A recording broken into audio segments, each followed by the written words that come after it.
On this episode of Urban U, whether it's world-class artists or world-class art, the Washington Square Hotel has been home to both. We got the story of this New York City gem from its owner, Hunter College grad Rita Paul. Our special Pride Month feature introduces you to legendary LGBTQ+ activist and Brooklyn College alum Victoria Cruz, and more stories including gender equality in jazz and the major leaguers that called CUNY home. Welcome to Urban U.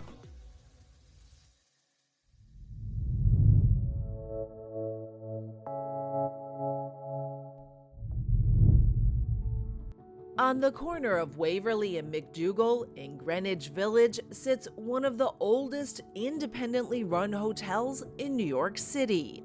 At 120, this hotel has been a home for many artists throughout the years. Bob Dylan was just starting out, so he stayed here. We know he was in room 305, and guests know it. You know, big fans of Dylan come and say, I want to stay in the Bob Dylan room. In fact, he lived here with Joan Baez, the famous line, the crummy hotel over Washington Square. Yes, that's us. When the Mamas and Papas stayed here, and they had California Dreaming.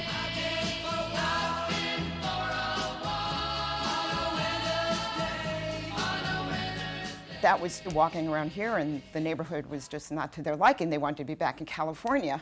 So, but that song is a classic and written here.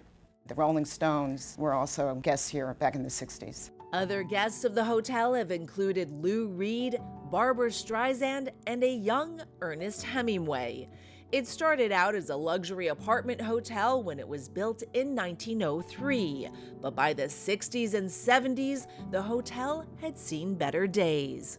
It was not a deluxe property by any means. It was, just a cheap place, but it must have had some cachet with musicians because they definitely gravitated here.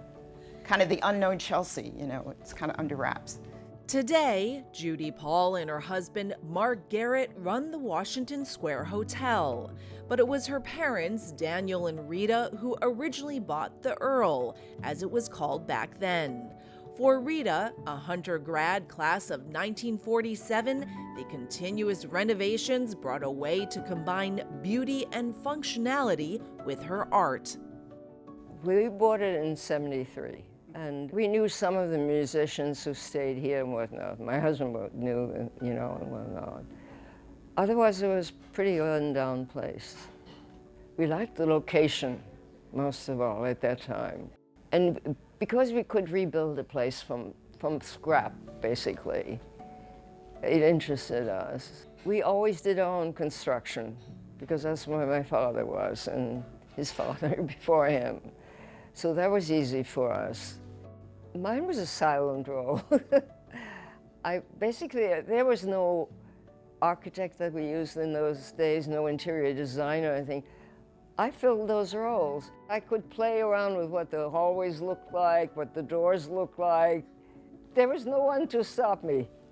When we got this place, the plaster was crumbling all over the place. So we played around with different surfaces, and they made a really beautiful design, Art Deco design. That's all hallways now. And the tiles in the hallways, first I did just the numbers. When I finished those, it occurred to me, if you can put numbers, why not put paintings on there? Soon, Rita was given the title of artistic director, using the hotel as her canvas. As they would say in French, faute de mieux, for lack of anything better. There was nobody else who had that role. I needed a place to put telephones in the lobby. So I put a big mural with movie stars in the middle, and I put 2 phones on the side. I think that's my favorite piece, probably. I did the Klimts, and they got moved everywhere. I painted on canvas and on wood, just a pattern of things that Klimt might have put together. Whatever I needed at the moment, like to paint on the tiles, was not exactly convenient. They had to be refired more than once. I did all the columns in the lobby, the salt tiles that I did. Yeah, those were fun to do. This is her hotel, her vision artistically, from her paintings to her tile work to the design she did for the walls in the restaurant. I mean, her touches are just everywhere and make the property so distinctive and personal. Through the years, running the hotel became more than just a job. The four of us would work together and having lunches together. I treasure that. You know, it's just, how lucky can you be to do what you love with your family? It's an anchor, really. It feels like home. And I don't know if you know, but I was born in Berlin and we moved to Paris when I was 6. I really had no home base. I never felt part of a community, but here I did. What was the community here? Anything you want to make it. I'm Susan Junn for Urban U. Hola, I'm Laura Ortiz, a film and media major at Hunter College. I'm here in the control room of CUNY TV, and I'm proud to give you some of the latest headlines coming out of CUNY. But first, congratulations to the 50,000 class of 2023 graduates whom CUNY just celebrated across its 25 campuses. Journalism alum Lauren Constantino wins Pulitzer Prize with Miami Herald editorial team. LaGuardia Community College has been awarded $500,000 to enhance scientific equipment for its STEM programs. Bronx Community College hosts its 45th annual Run the Bronx event, with portions of proceeds going to scholarships. CUNY's expired 10-year vending machine contract with Pepsi prompts campus advocacy groups to push for healthy food options. And of course, June brings about CUNY's Pride Fest. It's CUNY's largest celebration of Pride, held annually at Queens College campus with attendees from all 5 borough colleges. And with that, I'm happy to introduce you to our next story about a legendary figure in the fight for LGBTQ+ rights, the first transgender woman of color to receive the National Crime Victim Service Award for her advocacy, Brooklyn College alum Victoria Cruz.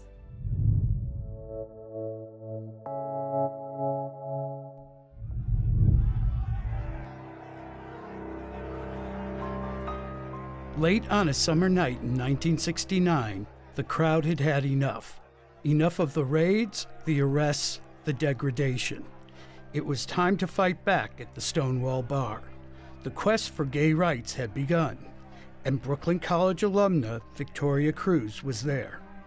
That particular night, I don't know, they weren't expecting the community to say no more.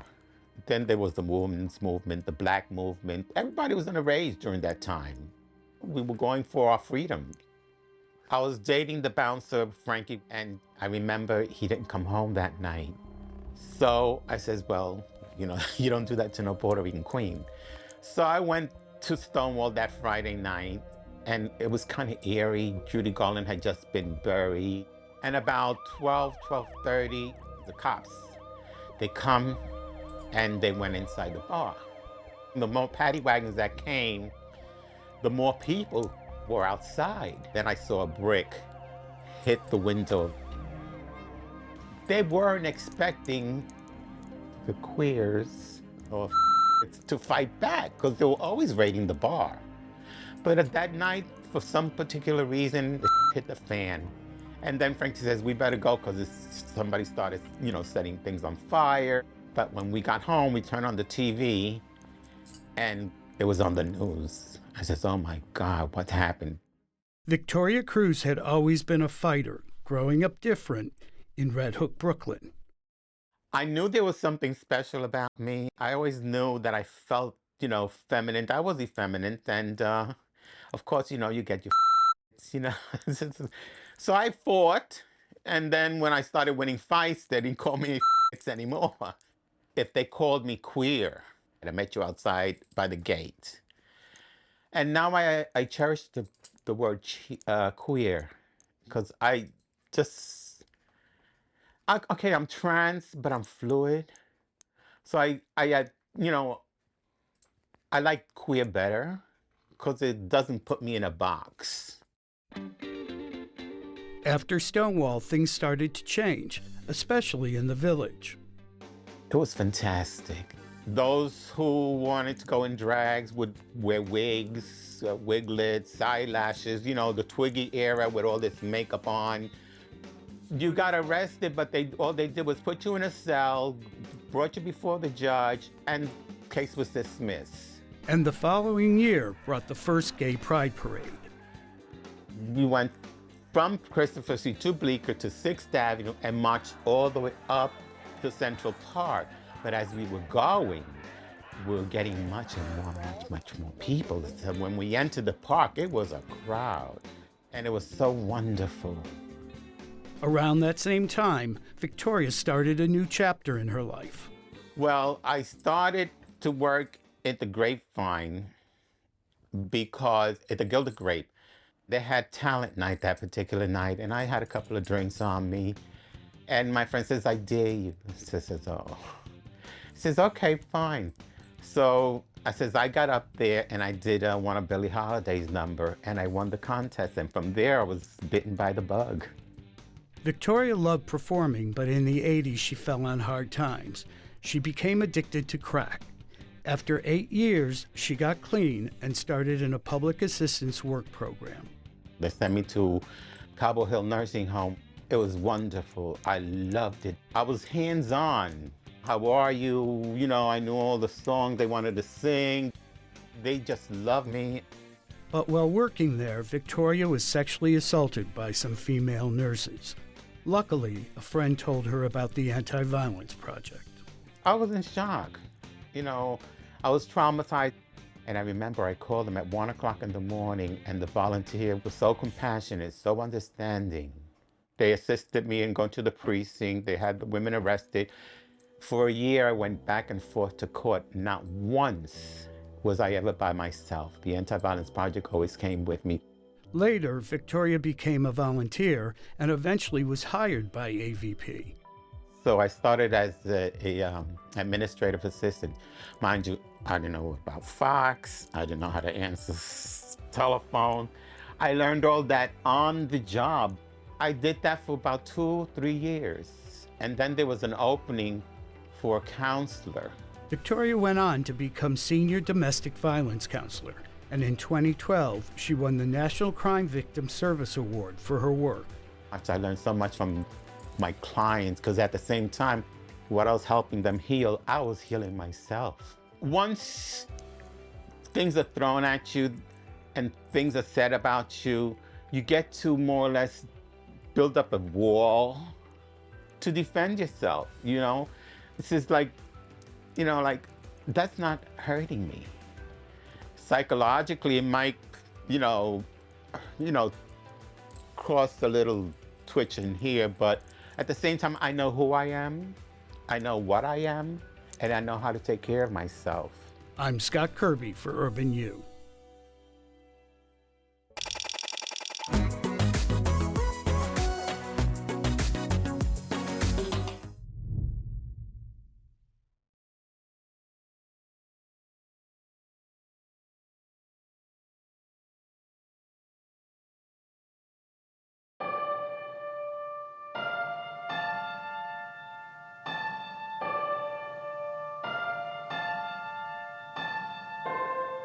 Jellovich, like the sun when jumps toward the sun to make you smile.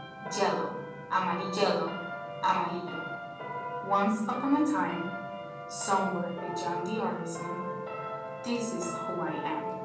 I am Resources.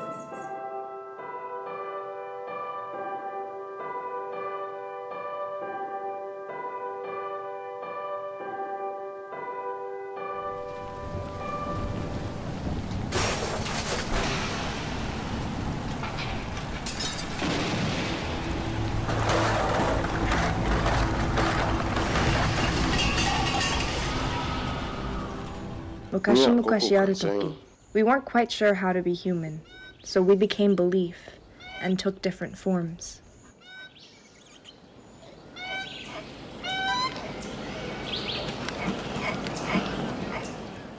It was safer for the crane wife to fold in on herself than be picked apart by so many eyes.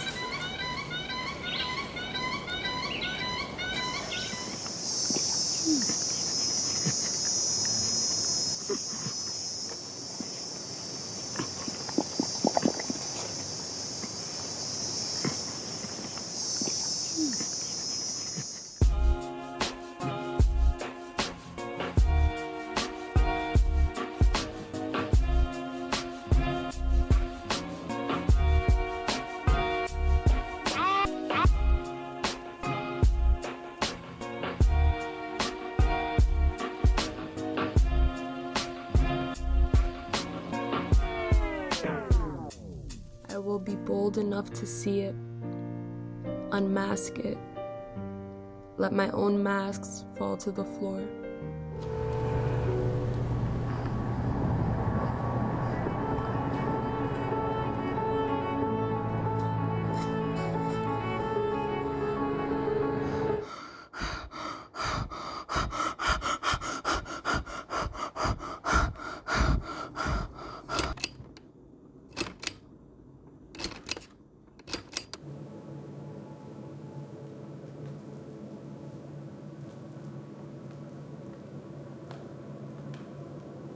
An average human adult has about 21 square feet of skin.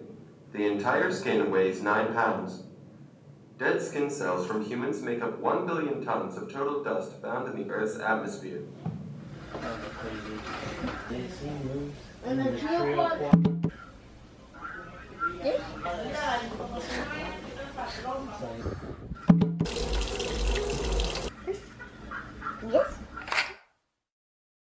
I'll tell you what freedom is to me. No fear. I mean, really, no fear.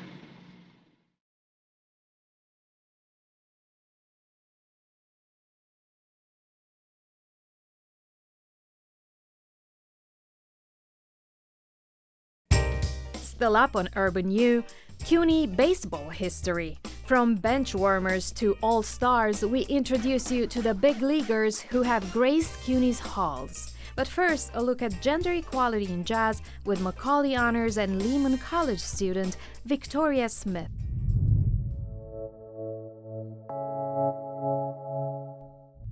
I want to focus on Black women in genres of music where we're not often represented, because we're here, we've been here, we deserve to be at the forefront. Victoria Smith is forging her own path in music as she studies the women who've come before her. The Lehman College alum began her musical journey in 6th grade as a jazz percussionist. A year later, she was given an assignment that changed the way she saw her role and future in music. I started taking private music lessons with the fantastic percussionist Alvester Garnett. And the first assignment that he gave me was to find 30 drummers. He wanted me to make sure that I found both men and women. And I realized that it was a lot harder for me to find women drummers. And I think that was, that little impetus for, okay, I'm not doing something that's common. That's interesting. Why aren't there more people who look like me who are doing this? Or if there are a bunch of people who are doing this, why don't I see them? From then on, she began to study and admire Black women in jazz who've carved out space for themselves in the genre. Like jazz drummer and producer Terry Lynn Carrington, who began attending the prestigious Berklee Institute at age 11. The 3-time Grammy-winning composer is now the founder and artistic director of Berklee's Institute of Jazz and Gender Justice. Another is rock and jazz percussionist Cindy Blackman, who famously became the touring drummer for Lenny Kravitz after appearing in his music video in 1993. She's also the touring drummer for her husband, Carlos Santana. Smith discovered one of her biggest musical influences in a more roundabout fashion. I believe it was 2011, and the Grammys was on, and it was Best New Artist. And the Grammy for Best New Artist goes to... Justin Bieber had just put out his album, and I was like, my boy, my future husband, Justin Bieber, is going to win this award. Esperanza Spalding. And I was like, who's Esperanza Spalding? And then I go home and I Google her, and I'm like, oh, okay, it's sort of cool. And the thing that was amazing about this was the first time ever that someone had won Best New Artist and they were a jazz musician, not like a pop musician or something like that. So that already stuck out to me. She also, I remember, had the biggest, coolest fro. Thank you to the Academy for even nominating me in this category. I was like, oh my God, like her hair is amazing and she just won a Grammy. I don't think I realized how monumental it was until recently. Monumental indeed. Only 30% of the top 50 jazz albums in 2019 were led by women. As Smith remains aware of this lack of representation, she's grown into a remarkable talent who's been honored with fellowships and awards, like the Jeanette K. Watson Fellowship that earned her an internship in South Africa. Arguably one of her most impressive feats is entering NYU's PhD program with just a bachelor's degree under her belt. Her area of study? Ethnomusicology. Smith's former Lehman professor, David Font Navarrete, explains. Ethnomusicology is a very long word for studying music and culture as two parts of a whole. So you're thinking about the music itself, but considering always the cultural and the historical context for the music and trying to understand it from a broader, more holistic human perspective. A fitting area of study for Smith, given her love for culture within the musical landscape. I would love for a 10-year-old, Black girl to see this and be like, oh my gosh, Esperanza Spalding. Oh my gosh, Alma Julia Hightower. Oh my God, Victoria Smith. Like, what? That's so cool. And then 10 years later, they're doing this. Abby Ashola for Urban U.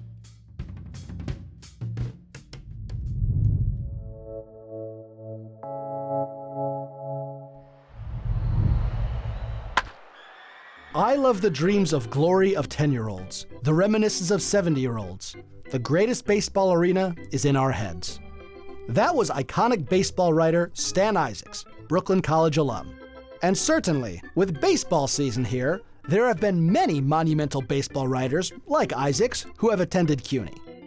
And several owners have too. In the modern era, the oft-vilified former owner of the Mets, Saul Katz, from Brooklyn College, and the current owner of the Miami Marlins, Bruce Sherman, from Baruch College. In baseball's early years, both from City College, Andrew Friedman, owning the New York Giants from 1895 to 1902, and Emil Fuchs, helming the Boston Braves from 1923 to 1935. But CUNY's baseball connections extend onto the field of play as well, practically to the birth of the game itself. The Free Academy, which would become CUNY, was founded in 1847, coincidentally the same time the earliest organized ball clubs playing this New York game were gaining traction. In fact, there are newspaper references to Free Academy games all the way back to the 1850s. And since then, a handful of big leaguers have indeed graced CUNY's halls. According to Baseball Reference Archives, at least 10 got a taste of being in the show. For 6 or 7, it was just a taste, with a combined 54 games total between them. 4, however, all pitchers, had significant careers in the National and American Leagues. Sam Nahum of Brooklyn College played in 4 seasons in the 30s and 40s. Undoubtedly the only Syrian Jew, and perhaps the only openly communist player of the era, Nahum would also earn his law degree during the off-seasons. Next up, Saul Rogovin of Borough of Manhattan Community College and City College, who led the American League in earned run average in 1951. After baseball, Rogovin returned to school in his 50s, where the story goes, he passed his student physical by instead presenting the dean his baseball card. The most recent of our representatives might be familiar to Mets fans, Pete Falcone of Kingsborough Community College. As a Met in 1980, he would tie a major league record at the time, striking out the first 6 batters to start a game. And last but not least, Brooklyn College alum and 1941 American League All-Star, Marius Russo. Lou Gehrig himself had a hand in scouting Russo, who would win 3 World Series with the Yankees in 1939, 1941, and 1943. During the racial segregation in baseball, before Jackie Robinson broke the color barrier in 1947, several Negro Leagues players also called CUNY home. Most notably, City College's James Robinson of the famed Kansas City Monarchs, one of the league's last surviving ambassadors, only passing in 2020. Also Oscar Levies, also of City College, who in 2020, when the Negro Leagues were finally acknowledged as a major league, became recognized as officially the first Jamaican-born player in the majors. For fans of the game, baseball's history makes baseball's present all the more fun, because there are few things as constant year in and year out as the baseball season. As our own Stan Isaacs wrote, There is no Santa Claus, the meek shall not inherit the earth, and the Mets will not win all their games. For Urban U, I'm Ari Goldberg. For more episode highlights and sneak peeks into our upcoming stories, meet us on our social media platforms. Thank you for watching these stories from the largest university in the nation, the City University of New York.